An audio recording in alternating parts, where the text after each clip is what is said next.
I'd like to let you enjoy a visit from an old white-haired preacher. His hair was as white as snow. This old man had been writing me, and he loved me like I was his boy. He was my senior in the ministry. He lived in poverty and died like that. He had, I guess, nearly a dozen children. They'd go on cotton picking expeditions in the fall. All of them were musical. And he wrote me a letter. I've been on the radio 33 years, and I've missed him the last number of years, but he'd write a letter every month and say, "Dear Brother Lester, I'm praying for you," and enclosed is my love gift, and he'd send a dollar bill to help me in the work of rescuing the perishing. I'd write him back and I said, "I want you to come see me and visit with me." I like to talk to older preachers. They got more sense than most folks. And one day, without any warning, I was on the broadcast, our 50,000 watt station in Corpus that I've been on for more than 30 years, twice a day, 30 minutes and 15 minutes.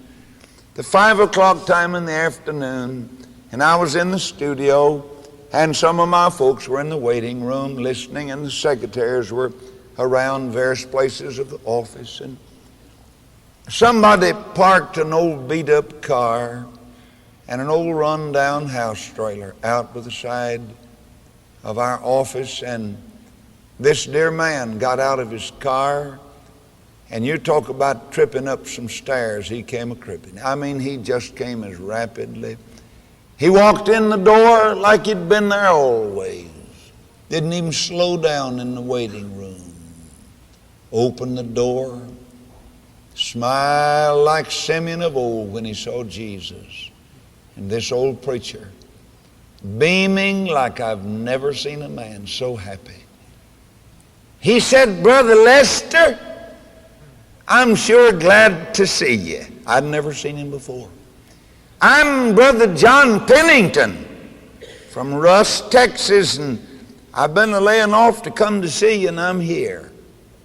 And I said, "Yes, and I'm glad to see you, Brother John."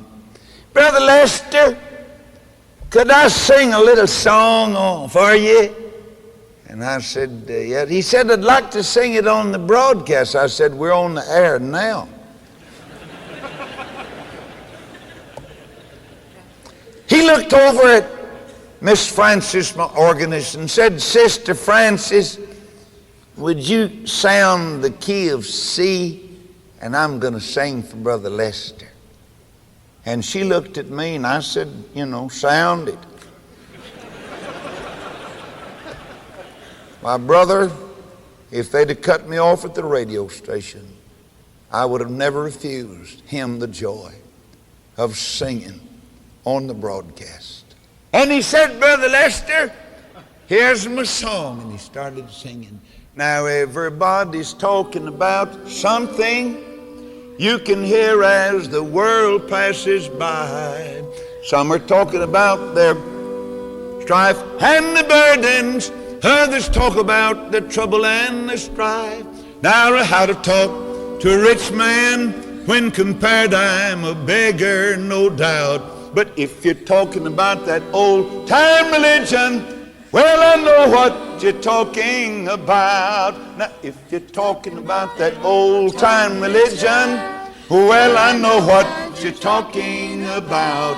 About the kind that would make you love your pastor when the devil would say, "Kick him out."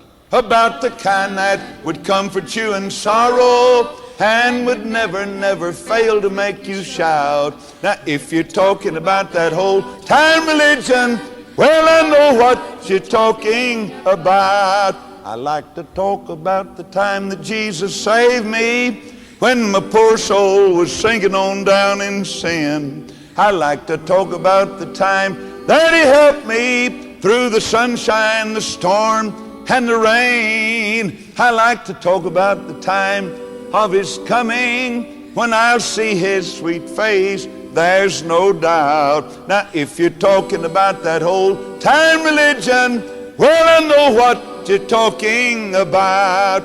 Now if you're talking about that old time religion, well, I know what you're talking about the kind that would make you love your pastor, when the devil would say, boot him on out. About the kind that would comfort you in sorrow, and would never, never fail to make you shout. Now if you're talking about that old time religion, well, I know what you're talking about. And that old man knew exactly what he was talking about.